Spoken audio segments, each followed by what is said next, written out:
and welcome to MVP Hot Seat with Ibrahim Ababou. Today we're pleased to host Dr. Abubakar Malah Umar, who is an esteemed energy strategist and policy expert with over 25 years of experience spanning academia, research, and high-level public service. As the former acting Director General and CEO of the Energy Commission of Nigeria, he steered national efforts in energy policy formulation, strategic planning, and the coordination of vital multilateral programs. Crucially, Dr. Umar has been a key architect behind some of the country's most significant energy frameworks, including the design and implementation of Nigeria's National Energy Policy, Nuclear Power Program, and Renewable Energy Master Plan. His involvement stretched back to the very foundation of key institutions, notably the Nigerian Nuclear Regulatory Authority. At a critical time when Africa is balancing immense energy deficit with ambitious climate goals, Dr. Umar's wealth of foundational experience offers an unparalleled perspective on the strategic choices that lie ahead of us. Welcome, Abubakar. Thanks for joining us today. Thank you very much. Thanks for having me. It's good to be back on MVP again. It's my pleasure. Nice to link them, and always happy to share our knowledge and experience. Thank you very much. My first question is, how do you view the evolution of the country's nuclear journey from early research to today's growing ambitions for power generation? Yeah, you mean that's for Nigeria? Yes, for Nigeria, yes. Very good. I will say quickly, without missing word, that Nigeria has an ambitious program from beginning. It is an ambition that is pursued vigorously by the government now for 5 decades. For 50 years, Nigeria has had ambition to deploy nuclear energy for power generation. And these 50 years has seen tremendous focus on the needed steps. 50 years or 5 decades of human resource development, human capacity building, 50 years or 5 decades of building legal frameworks to support policies, 50 years of institutional building institutional frameworks, and then 50 years of looking to deploy all these research findings and trainings to the fields to deploy a nuclear power program in Nigeria. It has remained an ambition, certainly, and as they say, potential is what it is. It's a potential until it becomes a reality. But we are focused, even though we are moving at snail speed, but we have never lost the vision and the ambition to get to our target. So today, Nigeria has institutions that are needed for deployment nuclear energy for power. We have the policy organ that stipulates Nigeria's energy policy, and in fact the policy has been in place, and we have a promoter and a mandate institution, which they sometimes call as the competent authorities, to midwife and host this program, and that is Nigeria Atomic Energy Commission. And equally true, at a later stage, we also now have a regulator. We named it the Nigerian Nuclear Regulatory Authority.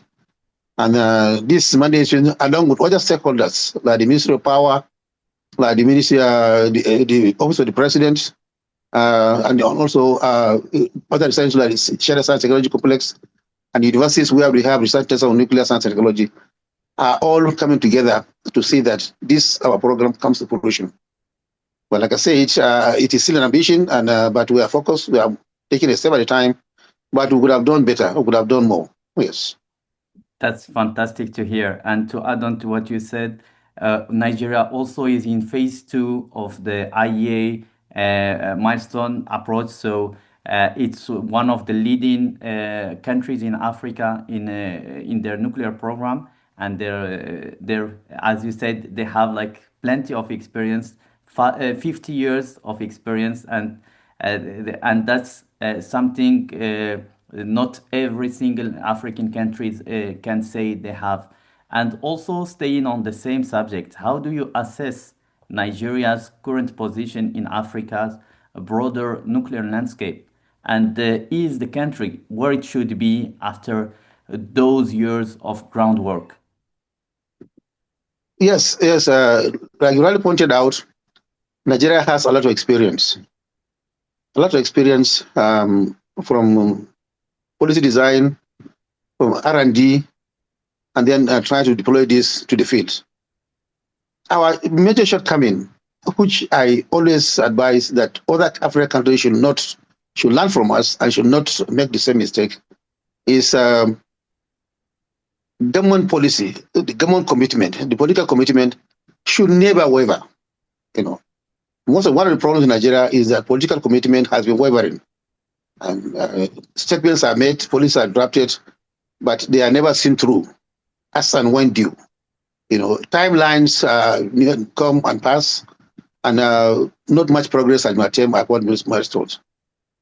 Like you said, we adopted the IAEA milestone path, and that milestone 1 we had achieved without much difficulty.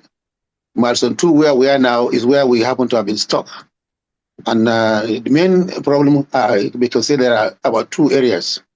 First area about the policy flip-flop, and then the second area is about human resource. Over the past 50 years, 5 decades, there have been 5 generations of Nigerian experts in the nuclear field. 5 generations. Generation that started in 1976, the 4th generation, and we are now up to the 5th generation. We have not been able to gather the critical mass of experts technology that we need to have to do this, even though we have a lot of help here and there. And then the other issue I mentioned about government commitment is about financing and providing funds to carry the project forward from milestone or from the provisions of the aspects or the points of the milestone process. There's a lot to gain from Nigeria's experience, and we have been stuck with particular strategy of deploying 1 gigawatt power plant. The major issue with that is that we have not made provision in our policy to tweak this policy as developments occur, as new technologies evolve. So if we are taken seriously or consider tweaking this policy along the way, where we are stuck, we should come back and review this and look at what have we done, what is keeping us stationary in one place, what is keeping us moving in a cycle. Then we could have broken out of the cycle and would have made a faster progress. I can tell you now, as I'm talking to you now, 4 generations of expertise has been lost. No, the 5th generation that is taken over now, like my own generation, are also not so active in the power program. And then currently Nigeria has what we call the new National Integrated Electricity Policy. This policy is deviating away from the national energy policy that has been approved and what now allocated to nuclear power program. The new policy, the new electricity policy, is not in tandem with the progress along the nuclear power program that was already approved through a roadmap that we established since 2009. I'm saying this because the new electricity policy, which has just been approved, is not bringing in nuclear power until the year 2042. You know, the main target for optimizing Nigeria's power program, general power program from all sources, is 2030. The current NPP program is, after a first review from 2025 to deliver in 2035, is not at all captured in new policy. The new policy in electricity is now completely pushing backwards the deployment of nuclear power in the optimal mix of Nigeria's energy sector.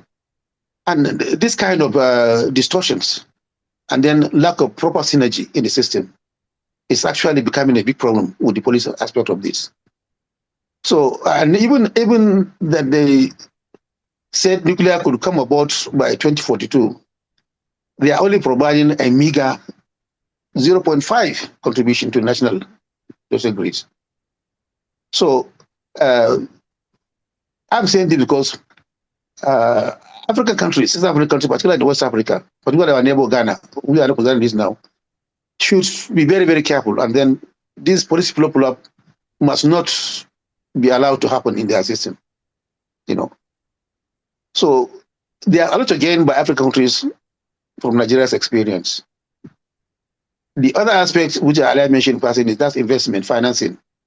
Nigeria has identified a partner nation where we have an omnibus agreement.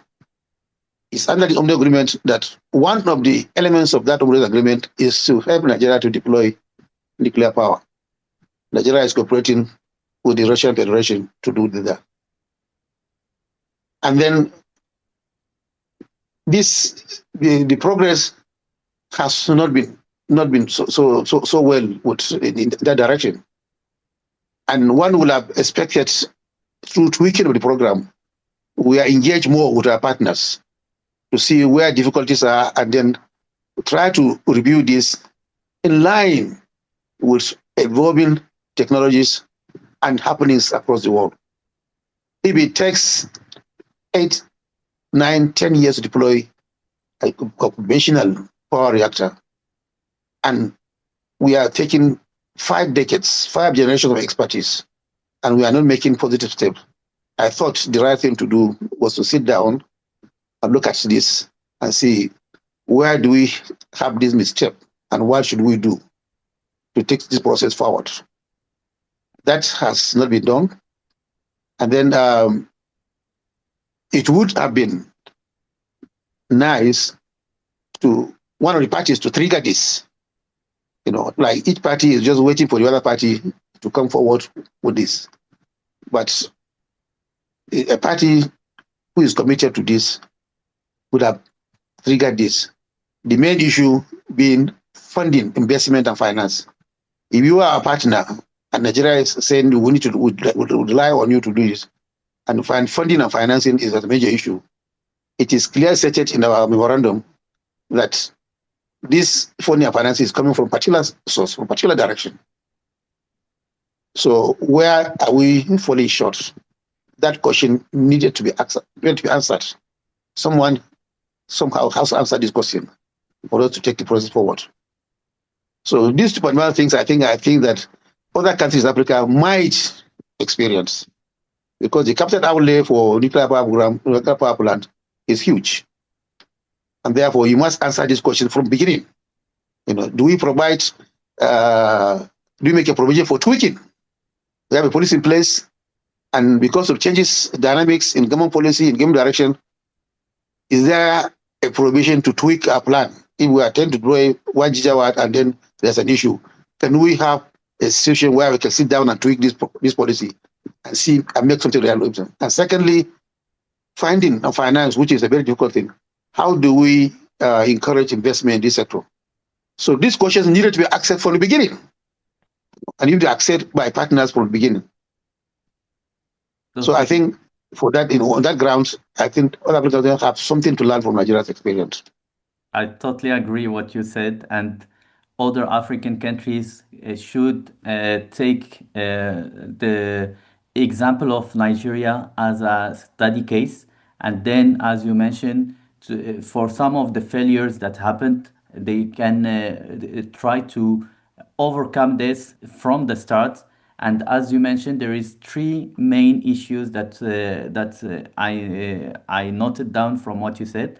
So the first one is the political commitment and the policy that are not strong enough. As you mentioned, Ghana, for example, they have a bipartisan consensus on the nuclear power. So any of the political parties that would be coming to power are positive about nuclear, which give a clearer vision to the potential partners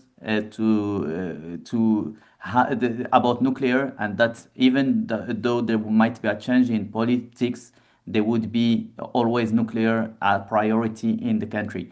Also, you mentioned the financing. Financing is a big issue, not just to Nigeria, but to all the other African countries and to some extent to other newcomer countries in the world. And it is very important to really find ways to finance and really push other countries, partner countries, or multilateral banks, as we have seen lately, like the World Bank and other banks are getting more positive about nuclear, lifting their ban on nuclear. So hopefully, in the future, they could be contributing also. And as you mentioned, the Russian Federation have already have discussions, deep discussions with Nigeria. But if I'm not mistaken, Nigeria is open to other countries also to discuss with other countries like China, the West, etc. But the most important factor is the financing, which need to be provided clear financing to Nigeria. And correct me if I'm wrong, is that the situation at the moment? Yeah. There have been interests for a number of countries to participate in Nigeria's nuclear power sector, and it may interest you to know there was a local country, local company, local interests. They call it Transco Energy. Mhm. They had at one point indicated interest to them to just jump and partake in the nuclear power program for Nigeria. But this company, although it's local, but they are partnering with other countries, I think from Canada. So it's not just China, it's not just Korea.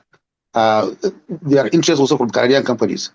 But this one is partnering with a local company to partake in the Nigerian system, Nigerian power sector process. I think I agree. That's why I say there should be a provision, and there is in the provision with the Russian Federation, that our engagement with other countries, other companies should not be hindered by that cooperation with this. In other of the cases, for some reason that cannot be explained very well, once these countries show interest and they come forward with this, the sooner they come and the sooner it fizzles out. We have not had to taken any very serious consideration with any other company. The one that I know very well is that one with Korea, the Republic of South Korea, and they have done some good work, but they are concentrated on capacity building, and then they couldn't offer much on technology transfer, because I participated in one training program in Korea. And we got to a point where we're asking them the question, where are we going to get the reactor for our power plant? And the answer was straightforward. That they are also relying on GE of America. And therefore, they could always, if you like, give us the frame. But the reactor itself, we need to have a separate negotiation with the GE from America. So I think these are things that would put a clock on the wheel of progress in the system. Okay. But I agree with you, that does not stop us from looking for other partners and exploring other technologies even. There are evolving technologies. And from my experience of taking 5 decades to reach to not even yet arriving at 1,000 megawatt power, I think we would have come back to review and say, could we take 300 megawatts?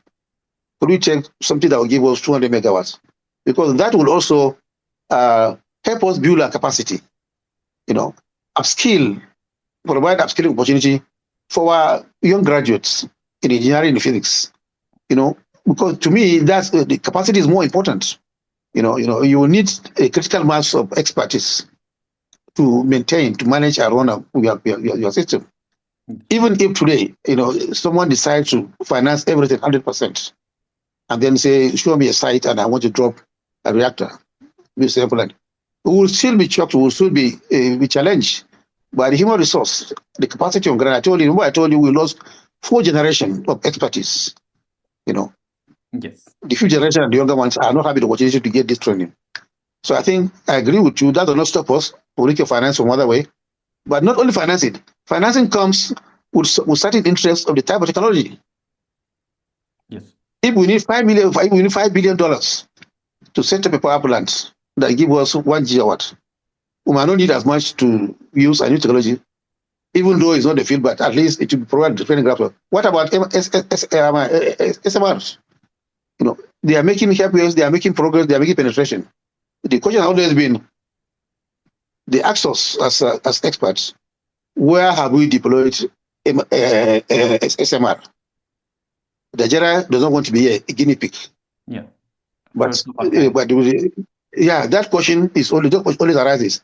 But the thing is that if a financier, a partner, is willing to make that progress with us and allow us into technology, provide capacity building, training for our people.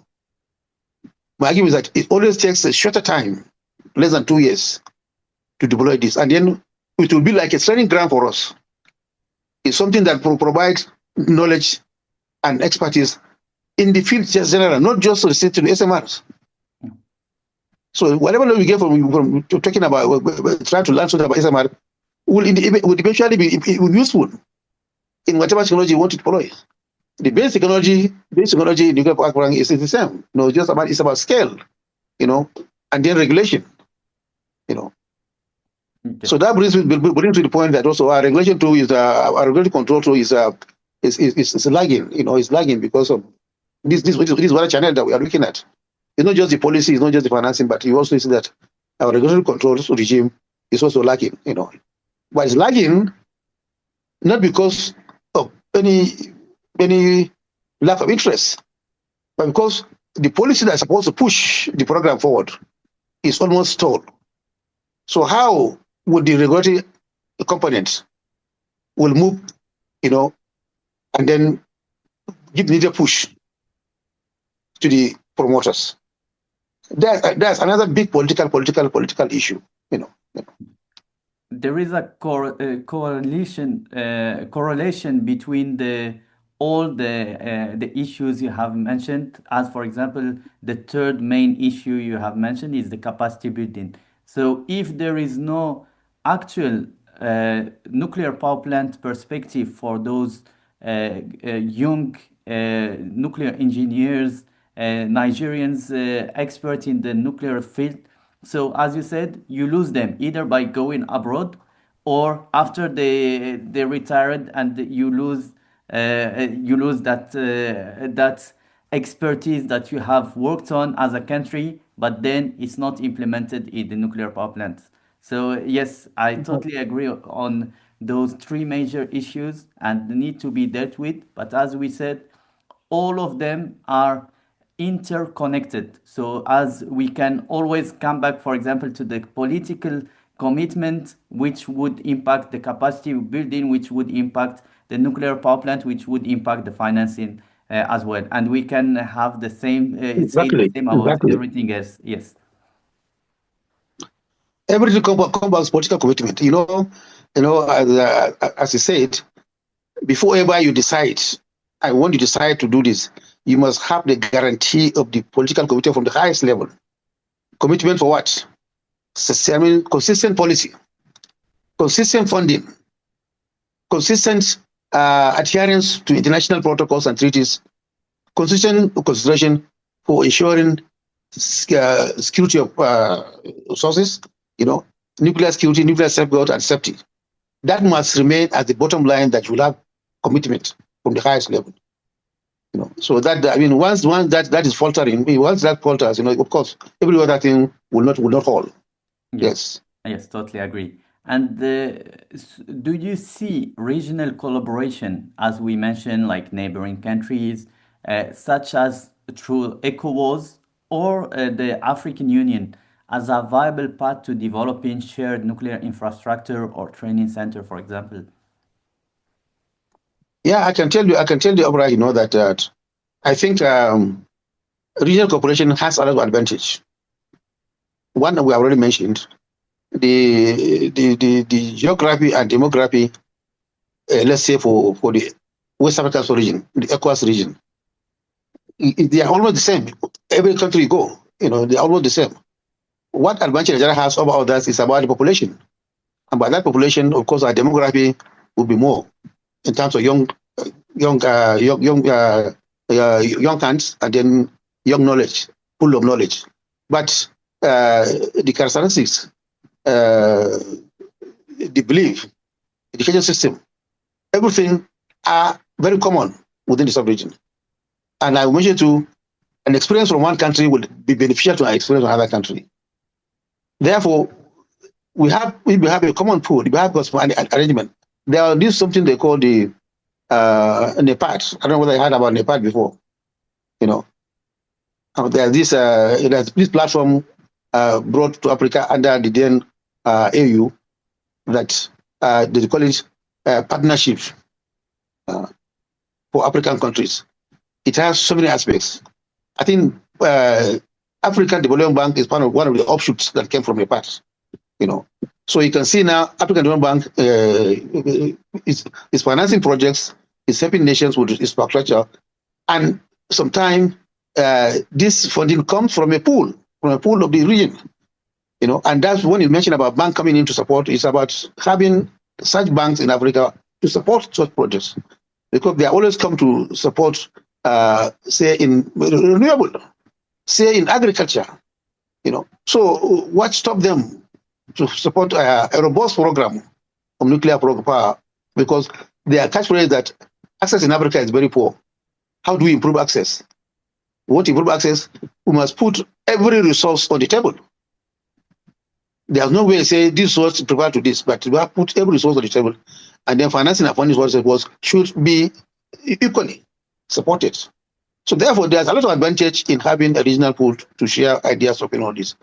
And I will tell you that, you know, it is not a good showing for ECOWAS as a regional body, and by extension for African Union, that not so much has been pushed or done or put on paper regarding this energy issue. The issue with energy generally is that there's a lot of hype about renewables, a lot of hype about penetration of renewables. And in that context, I put some of the blame on the pointed agencies like APCON. APCON is there. You know, are they putting no pressure on these regional bodies? Are they sensitizing them? You know, are they seeking out for collaboration? Are they well informed? These agencies like ECOWAS, African Union, and the African Development Bank, are they well sensitized about the effort of this? Energy transition and renewable energy, which is now put on the far front as a solution to this, has come this far not because the technology is better, not because there are better resources, but because of the hyping of what? Strategy for communication. And that's one thing we miss in Africa about nuclear progress. We need to rethink and come up with a strategic communication. You know, you need to get to the minds and souls of those who take decisions to see the relevance and the importance and the major contribution that can come from nuclear contribution to the energy sector. That has been lacking. I can tell you, as a practitioner, I can tell you, we are lagging behind in this. You know, yes. We need to have a robust communication strategy that will now push the agenda for nuclear in Africa. And then this cannot work if just a country does that. But if this is done under a common pool of a regional association, then the impact will be equally spread at the same momentum across the region. So such that when you need financial funding from a body that is in charge of financing projects in Africa as a whole, then you go as a group. You present your program, you present your demand, you present your needs as a group. Nigeria cannot go and ask for funding for African Development Bank, or Ghana will now go and ask for Sierra Leone. No, it doesn't work that way. Because once we have a group, there's advantage. Therefore, I personally see that we need to have a common front, share our ideas, share our experiences through peer review, the so-called peer review mechanism, and then see where countries that have taken leap before will guide the countries are have intention to do now. But overall, we should have a common front to develop a common strategy that is basically the same throughout the landscape in the West Africa region. Agree, and basically by going together, it gives more weight to the Africa, as you mentioned, not just Nigeria is talking to their counterparts in the, for example, the World Bank or wherever other bank, but it's like a block of African countries that are talking to them and that are really pushing for nuclear. And similarly, as you mentioned, communication is very, very important, and it's bluntly lacking in Africa. As in my situation, when I talk to international people, like the international nuclear community, the echo I always hear is that, oh, Africa is just about talk, there is nothing being done. But being on the field here in Africa, I see that a lot is being done, but there is no communication about it. So No people, communication. yes, feel that there is nothing that is being done, it's just words. But there is a lot of infrastructure and groundwork that have been done in many African countries, and they are preparing accordingly. And even in Nigeria, not for our audience to hear only negative things about it, but it's positively. The Nigeria is, as we mentioned, is in phase 2, have already done a lot of groundwork, and they are been preparing to have a nuclear power plant. It's still in the pipeline, and to have that positive feedback also, and to share that positive feedback also to the international community. But there is hurdles, but Nigeria is working on them as other African countries, and hopefully we will see a nuclear power plant in the future. And you mentioned something very important, is that you saw that many projects are being financed and helped for renewables, but nothing is done for nuclear. And that's my final question. What message would you give to skeptics who argue that Africa should focus solely on renewables rather than investing in nuclear power? And obviously, that's wrong, but what would you tell them? Actually, I would want to also tell that, I use the word hyping. Sorry, I use the word hyping for renewable progress. Hyping is because they are aggressive. They reach out to whomever, they reach out to the masses, to the populace. In the nuclear sector, the experts and scientists, promoters only talk to themselves. You put yourself in a room, you lament, you talk about technology development, you talk about new futuristic ideas, but you are only talking to yourself. The echo is only echoing inside the same room. The echo is not going outside. You can imagine now, I can bet to tell you that there are no so many really trained communicators, not scientists, not engineers, mass communicators whose fundamental training is mass communication. And then they have the very minimum knowledge of what nuclear power could do to a society. Whenever there's an issue, if you go to a facility that uses nuclear application, even in a small facility like a therapy facility in a hospital, if there's any incident or any need to contact the public, it is the same scientists and technologists or experts that talk to the public. We are not trained to communicate as communicators, to talk to the public at that level. So I have always advocated for this. All the training centers we have, at least the one for Nigeria, and I think it's sent across everywhere, we need to incorporate mass media communication as part of the basic training to promote nuclear application in Africa. If you dedicate your training only to scientists and the experts and specialists, you can see you can hardly make, you can be moving, like we say in physics. You are moving, but you are not taking displacement.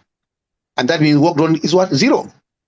We can be touching about in a room, in a container, but you talk to yourself and then you know the advantage. If you are not communicating, you are not winning the public. Public perception is very important. Most people, even though they have interacted one with the other with nuclear application, but they don't know. All they know is that about we cannot rely on nuclear, even though they are benefited from it. So strategic communication is what we need to do aggressively. Order the communication structure to reach out to the grassroots, reach out to policymakers, reach out to who provide the funding. Like you say, you have been only challenged that Africa is doing nothing but exploration, but there are so many things we don't. Like I said, but we're only talking to ourselves. So on basic technology, you and I know, everybody knows that the renewable is not stable. It cannot be used 24/7, 365 days a week. You cannot use it for industries. You can't use it for major appliances, many manufacturing. Everybody knows that. But that can be achieved steadily with nuclear power.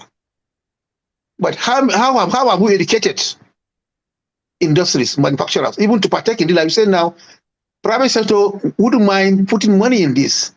Like station in Nigeria now, we rely so much on gas and oil to power production. And you will be surprised the huge capital outlay they invest for one season to continue their production. If we reach out to this financier, this funding, through a strategic communication, it's something we need to sit down and work out properly, to work on the side and then promote and sell the idea of nuclear power. So I think if we take care of this one strategic communication, getting the expert, not just technology, but mass communicators who are already expert in the field, they must be educated, they must be equipped, they must be trained to sell the idea, to promote nuclear approach. So once this is on now, I think in no time we will have not issue renewable as a competitor. We will see renewable as what? As complementary. Of course, erosion has advantage, but nuclear also has an advantage at certain areas. Stability and use as a base load in a country or society, definitely nuclear is better than other resources. In fact, the economic rate of return of nuclear efficiency is about 75%. No other resource has up to 30%. But like I said, who knows that? You and I and other experts know this, but do the populace, do the masses, do the financiers, do the huge power users, do they understand it? Do they know this? So we need to reach out. Exactly. And the message should be clear that renewables and nuclear are complementary, and the competitor of nuclear is fossil fuels. It's not the renewables. So basically, when a country is bringing renewables, they need backup, and the backup usually is fossil fuels, is gas, fossil fuels, right? And it could be nuclear, which is much cleaner, and there would be less carbon emissions. Yeah, it's something in between. Yes, we are talking about decarbonization. We are talking about green energy. Yes. So this is another advantage. That's what I'm saying. It's only about communication. I didn't mention all the points because of time that you said, what do we do? But I said, the things we mentioned now, all experts know. Yes. All scientists know. But you cannot remain in isolation in society. You want to promote something, you must reach out to people to understand this. Of course, another advantage is that nuclear is of less carbon or no carbon at all.